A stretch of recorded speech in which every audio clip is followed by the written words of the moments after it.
Hi guys, हे मी फ्लिपकार्टहून parcel मागवलंय. याचे खूप व्हिडिओ बघितलेत मी यूट्यूबवर. म्हटलं बघूया मागून काय आहे ते, खरंच चांगलं आहे का नाही.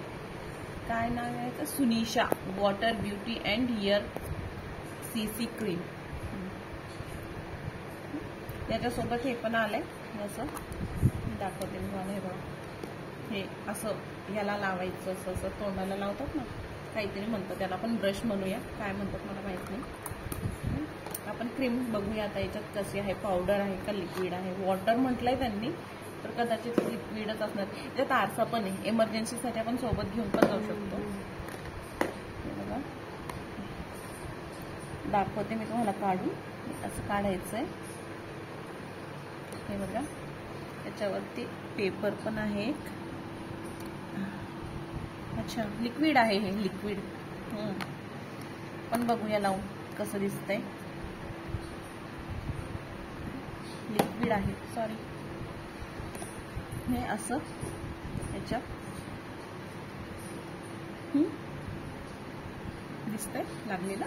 हे बघा, असं हात असं तसं हे चेहऱ्यावर अप्लाय करायचंय, पण मी हातावर बघतीये करून.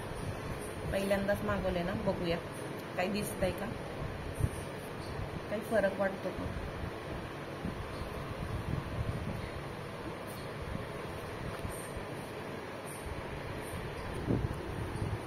हे बघा, हे मी अप्लाय केलंय हातावर, चेहऱ्यावर नाही केलंय, हातावरच दाखवते तुम्हाला. काय झालं तर म्हणून तर असं दिसतं हे लावल्यावर. आणि हा माझा हात विदाउट क्रीमचा, आणि हे क्रीम लावलेला. काही फरक लावलेला वाटतोय का. थोडा भुरका दिसतोय हा. भुरका म्हणजे मुली म्हणतात ना, ते गोरं दिसतंय, आपण तसं म्हणूया. मी भुरकाच म्हणेल, भुरका दिसतोय. आणि हा माझा नॉर्मल नॅचरल जसा आहे तसा. ठीक आहे क्रीम, ठीक आहे, ओके. याला मी रेटिंग देईल 10 पैकी 7. ठीक आहे, 7. जरा बुरकाच वाटतोय. ठीक आहे, नॅचरली असा दिसतो बघ. आणि असा पांढरा पांढरा बुरका. जनरली मुलींना आवडतं ना असं गोर गोरं दिसायला. तर ठीक आहे, मुलींसाठी छानच आहे. बघा, तुम्हाला आवडलं तुम्ही मागू शकता. जास्त महाग नाहीये, 200 रुपयाचाच आहे. ठीक आहे. बाकीचं दुसरं काही लावायची काम नाहीये म्हणतात. हे लावलं तर दुसरं काही लावायची गरज नाहीये.